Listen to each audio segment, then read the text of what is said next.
말씀은 누가복음 17장 1절에서 10절 말씀입니다. 누가복음 17장 1절에서 10절 말씀입니다.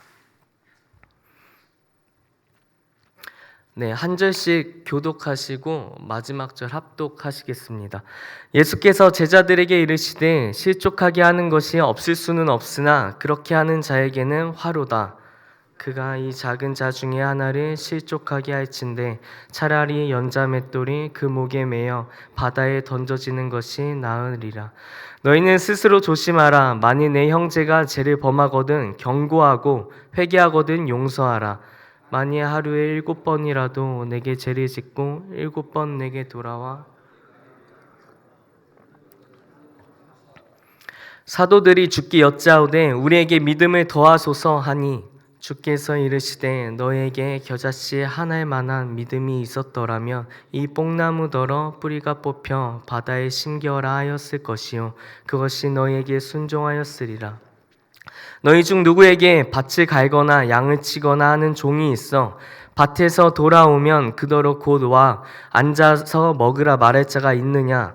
도리어 그더러 내 먹을 것을 준비하고 띠를 띠고 내가 먹고 마시는 동안에 수종 들고 너는 그 후에 먹고 마시라 하지 않겠느냐? 명한 대로 하였다고 종에게 감사하겠느냐? 이와 같이 너희도 명령받은 것을 다 행한 후에 이르기를 우리는 무익한 종이라 우리가 하여야 할 일을 한 것뿐이라 할지니라. 아멘. 성인이 되면서 초등부 부서에 가서 교사로 섬기게 되었습니다. 초등학교 1학년이 되는 아이들을 시작으로 해서 전 학년 아이들을 맡아봤었는데요. 그러다가 한 번은 초등학교 3학년 아이들을 맡았을 때였습니다. 그 중에 한 명의 여학생이 초등학교 3학년 여학생 중에 한 명이 유독 말썽이었습니다. 예배에 집중을 하지 못했고 말이 거칠고 꽤나 말썽꾸러기인 아이였습니다. 어느 날은 그 주일 아침에 문 앞에서 아이들을 맞이하고 있었습니다. 한 명 한 명 뭐 신발을 넣어주고 뭐 눈을 마주치고 손을 맞대면서 인사를 하고 있었는데요. 우리 반이었던 그 아이가 들어오더니 신발을 내팽개 치듯 당연한 듯 그렇게 들어가고 저희 뭐 눈도 뭐 무시하고 인사도 무시하면서 들어갔습니다. 그런 일이 뭐 처음은 아니었지만 뭔가 누적되는 그 상황 가운데서 잠깐 한참 동안 멈춰서 기도하고 생각을 하게 됐습니다. 주님, 저 아이가 저를 힘들게 합니다. 근데 그 기도와 고민이 정말 금방 끝났는데요. 그 기도를 하자마자 제 마음속에 생각난 것이 나 같은 자도 사랑해 주시는데 나 같은 자도 용서해 주시는 주님이신데 내가 저 아이를 사랑하지 못할까 이러한 마음을 주시더라고요. 제가 꽤나 열심으로 그 당시에 섬기고 있었습니다. 대학생이었던 제가 주말이면 항상 고향으로 와서 그 주일학교를 섬기려고 준비를 했고요. 아이들하고 예배가 끝나고 나면 머리가 다 젖을 정도로 그 부서실에서 뛰어 놀아주고 놀이터에 데려가고 방방이에 같이 가고 뭐 롯데리아 얼마 없는 돈으로 먹을 걸 사주면서 이렇게 섬기고 있었을 때라서 더 애정이 가는 아이들이었는데 그만큼 마음에 그런 실망감도 있었던 것 같습니다. 하지만 나를 용서해 주신 그 주님을 짧게 묵상하게 해주시는데 그 고민이 바로 사라지더군요. 정말 짧은 고민이었지만 너무나도 생생하게 너무나도 충격적으로 다가왔기에 아직도 생각이 나는 것 같습니다. 오늘 본문은요 1절에서 4절 제자들이 조심해야 할 것들 그리고 5절에서 10절 종의 제자도 이렇게 나눌 수 있는데요. 그 내용이 이어집니다. 1절에서 10절을 제가 문장을 한번 요약해 봤는데요.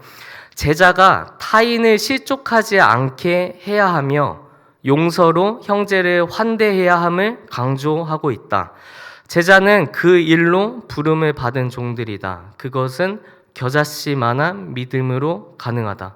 제자는 타인을 실족하지 않게 해야 하며 용서로 그들을 환대해야 합니다. 종들은 그것을 위해서 부름을 받은 자들이고 그것은 겨자씨만한 믿음이 있다면 가능한 일이라고 오늘 본문에서 얘기하고 있는데요. 한번 한 절 한 절 한번 우리가 보면서 살펴보기 원합니다. 먼저 1절을 보면요. 실족하게 하는 것이 없을 수는 없다. 없을 수는 없다라고 얘기하면서 불가능하다라는 것을 강조하고 있습니다. 원문에서도 불가능하다라고 강조를 하고 있는데요. 그렇다면 우리가 실족하게 하는 그 대상은 누구일까요? 2절을 보면요. 이 작은 자 중에 하나라고 나와 있습니다. 근데 공간 복음인 마태복음과 마가복음을 보면요. 마태복음 18장 6절에 누구든지 나를 믿는 이 작은 자 중에 하나를 실족하게 하면, 마가복음 9장 42절 또 누구든지 나를 믿는 이 작은 자들 중에 하나라도 실족하게 하면이라고 나와 있습니다. 뭐라고 하셨나요? 나를 믿는 작은 자 중에 하나라고 했습니다. 즉 누구를 실족하게 하는 것이냐? 하나님을 믿지만 아직은 믿음이 연약한 자들, 믿음이 장성하지 못한 자를 실족하게 한다. 근데 그렇게 하지 말라라고 얘기하고 있습니다. 3절 그러기 위해서 조심하라라고 얘기하고 있는데요. 스스로 조심하라라고 하시죠. 그래서 우리가 스스로 조심하기 위해서는 우리가 말씀 앞에서 우리의 삶을 계속해서 비춰봐야 할 것입니다. 그래서 오늘 말씀을 보면 그 조심해야 하는데 어떻게 조심해야 하는지도 나오고 있습니다. 형제를 경고하고 그리고 회개하거든 용서하라 라고 얘기하고 있죠. 형제가 잘못하고 있으면 경고를 해주고 그리고 그 형제가 잘못한 것에 회개를 하면 용서를 해줘라 그렇게 얘기하면서 4절 7번 용서를 구하더라도 또 용서해라 라고 얘기하고 있습니다. 반복해서 이들이 넘어질 것을 전제하고 예상하고 있죠. 이들이 계속해서 실수할 것을 예상하고 전제하고 있습니다. 이 말씀을 보면 예전에 우리 교회에 있었던 그 박요한 목사님이 하신 말씀이 저는 생각이 나는데요. 박요한 목사님이 이 말씀을 창세기 50장에 비춰보면서 이렇게 말씀하시더라고요. 요셉을 다시 마주한 형들이 요셉이 죽자 요셉을 마주한 형들이 그의 아버지인 야곱이 죽자 요셉을 마주한 것을 두려워합니다. 그때 요셉은 형들에게 다음과 같이 얘기합니다. 창세기 50장 20절과 21절인데요. 당신들은 나를 해하려 하였으나 하나님은 그것을 선으로 바꾸사 오늘과 같이 많은 백성의 생명을 구원하게 하시려 하셨나니 당신들은 두려워하지 마소서. 내가 당신들과 당신들의 자녀를 기르리이다 하고 그들을 간곡한 말로 위로하였더라. 처음에 당신들은 나를 해하려 하였으나 라고 얘기를 합니다. 형들이 한 것은 별로 그렇게 악한 행동이 아니었습니다 라고 두루뭉실하게 얼버무리지 않았습니다. 분명하게 그들이 잘못한 것에 대해서 지적을 하고 난 뒤에 그 형제들은 용서한다라고 했습니다. 잘못된 것을 명확하게 말했지만 하나님의 선하심으로 인해 당신들의 악이 나의 행동을 결정할 수 없다라고 얘기하고 있다라는 것입니다. 우리는 그들의 악한 행동이 나의 행동을 결정할 수 없음에 대해서 우리가 분명하게 알아야 합니다. 그리고 나서 꼭 이 말씀을 할 때 그 박유한 목사님이 이어서 말씀하시던 게 용서하는 것이 우리의 감정으로 해야 하는 것인가에 대해서 얘기를 하시는데요. 우리는 감정만으로 항상 행동하지 않습니다. 출근해야 할 때 오늘은 가기 싫다 해서 출근하지 않는 그러한 사람은 없다. 오늘은 아이에게 밥 차려주는 것이 귀찮아서 밥을 차려주지 않는 부모는 없다와 같이 우리는 마땅히 해야 할 일에 대해서 항상 감정적으로 움직이지는 않았다라는 것을 항상 강조하던 것이 기억이 나는데요. 어떠신가요? 용서를 해야 하는 것이 하나님께서 우리에게 마땅히 해야 할 일이라고 알려주셨다면 우리가 그것을 감정의 문제로 넘어가기 전에 우리는 일단 행해야 한다라는 것입니다. 그래서 7번을 하라는 것은 계속해서 용서하라라는 것이죠. 우리는 참으로 용서하는 것에 관대하지는 않은 것 같습니다. 나의 마음을 상하게 하는 것, 나의 기분을 상하게 하는 행동, 나의 가치관과는 다른 행동들, 나의 상식으로는 이해할 수 없는 것들, 그러한 것들이 우리 가정 안에서도 벌어지고 직장과 일터 안에서도 벌어지고 나의 그 중요한 관계 그리고 나의 소중한 공동체 안에서도 이러한 일들이 계속해서 발생합니다. 그런데 오늘 분명히 말씀하시죠. 용서하라 라고 말씀하십니다. 우리는 내가 가 있는 그곳 가운데서 나의 감정과 상관없이 계속해서 용서하면서 나아가야 할 것입니다. 그런데 이것을 보면서 사도들이, 제자들이 어떻게 우리가 그렇게 할 수 있습니까? 라고 얘기를 합니다. 그러면 이쯤 되면 이제 예수님께서 되게 명확하게 막 방법을 얘기해 주시거나 아니면 너희들은 훈련이 필요하다. 나를 따라서 뭐 20주 차의 양육을 받자. 막 이러한 거창한 계획을 말씀하시지 않습니다. 오늘 한 가지 말씀하시죠. 너희에게 이 겨자씨만한 믿음이 있더라면 너희가 뽕나무한테 저 바다에 가서 심겨라 하더라도 그 뽕나무가 말을 들을 것이라고 합니다. 뽕나무가 나온 것은요, 그 밭에 심겨지는 그 나무 중에 가장 뿌리가 깊게 내리는 나무가 뽕나무라고 합니다. 그러니까 뿌리가 가장 깊게 내리는 그 밭의 나무 중에 그 뽕나무한테도 그 겨자씨만한 믿음이 있더라면 너 뽕나무야 바다로 옮겨져라 하면 그 뿌리가 다 뽑혀져서 옮길 수 있다라는 거죠. 무슨 말인가요? 아무리 불가능한 것, 우리가 보기에는 절대 할 수 없는 것 같은 그러한 일들도 우리가 주님 안에서 갖고 있는 그 겨자씨만한 그 믿음 하나만 있다면, 우리가 정말로 주님을 향한 그 믿음이 있다면 우리가 그러한 일들을 능히 할 수 있을 것이라고 합니다. 그러면서 이어서 말씀하시는 것이 무엇인가요? 종더러 그 하루 종일 수고하고 온 종더러 수고하였다. 이제 너가 먹을 것을 내가 준비해 주겠다. 이러할 주인이 어디 있겠느냐. 종더러 이것까지 다 수바에 들어라고 하는 것이 마땅하지 않겠느냐라고 얘기하십니다.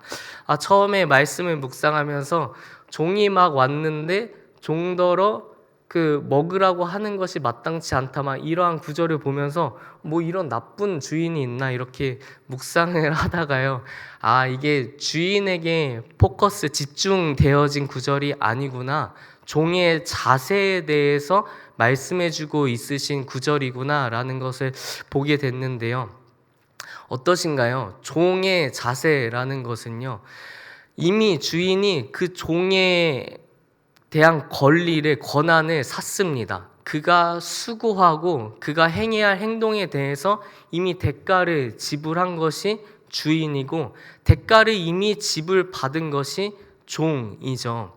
그런데 우리가 말로는 쉽게 내가 종입니다. 내가 주님의 종이 되기 원합니다. 라고 얘기하면서 우리는 내가 행한 행동에 대해서 뭔가 보상받기를 계속해서 원하고 있진 않습니까? 내가 누군가에게 인정받고 싶어하고 하나님께서 내가 하신 행동에 대해서 꼭 알아주시고 나를 높여주셨으면 좋겠고 내가 하는 행동들이 다 형통하게 되어지기를 내가 원하고 있진 않습니까? 우리가 뭐를 위해서 부름받았다고 하셨습니까? 하나님을 믿지만 아직 믿음이 연약한 자들을 실족하지 않게 하고 형제들을 계속해서 경고하고 용서하는 자, 그러한 자로 부르셨습니다. 그런데 나는 그러한 것들을 하면서 계속해서 하나님한테 인정받기를 원하고 하나님께서 나의 삶을 형통하게 해주시길 원해서 나의 삶 가운데서 계속 그러한 것들이 내가 높아지고 내가 무언가 되고 내가 형통해지는 것을 계속해서 보상으로 원하고 있진 않습니까? 내가 종인 것을 인정하면서 나아갔으면 좋겠습니다. 하나님 앞에 두려워하면서 하나님 앞에서 내가 마땅히 해야 할 종임을 내가 계속해서 인지하기를 원합니다. 우리에게 그럴 수 있는 이유는 무엇인가요? 나 같은 죄인도, 나같이 연약한 자도, 나같이 악한 자도 용서해 주시고 계속해서 사용해 주시는 주인이시기에 우리가 그렇게 나아갈 수 있는 줄 압니다. 우리가 그렇게 종으로 함께 살아가기 원합니다. 네, 이 시간 함께 기도하겠습니다. 주님, 감사합니다. 나를 구원하시고 나를 종으로, 일꾼으로 삼아주심이 감사합니다. 나에게 수고하였다. 너는 칭찬받기에 전혀 유익하지 않다. 너는 칭찬받을 만한 그러한 행동을 하지 않았다. 이렇게 주님께서 얘기하지 않으십니다. 나는 그렇게 여김받을 무익한 종임에도 불구하고 나의 주인이신 주님께서는 나를 그렇게 여기지 아니하시는 것에 대해서 감사합니다. 주님, 하지만 나는 그렇게 나아가야 할 줄로 압니다. 나는 무익한 종입니다. 나는 칭찬받기에, 나는 인정받기에 합당한 것이 하나도 없음을 계속해서 주님께 고백하며 나아가길 원합니다. 내가 마땅히 해야 할 일을 했다라고 주님께 고백하는 자 되기 원합니다. 그래서 내가 나아갈 때 마땅한 일을 했지, 내가 해야 할 일을 했지 라고 주님께 고백하면서 스스로도 말하면서 힘차게 나아가는 자, 마땅히 해야 할 일들을 감정으로 하는 것이 아니라 나의 삶의 모습으로 계속해서 실천하는 자가 되기 원합니다. 주님, 내가 형제를 실족하게 하지 않게 하겠습니다. 내가 형제를 계속해서 용서하겠습니다. 주님, 나의 삶을 그렇게 인도하여 주시옵소서. 감사합니다. 예수님의 이름으로 기도합니다. 아멘.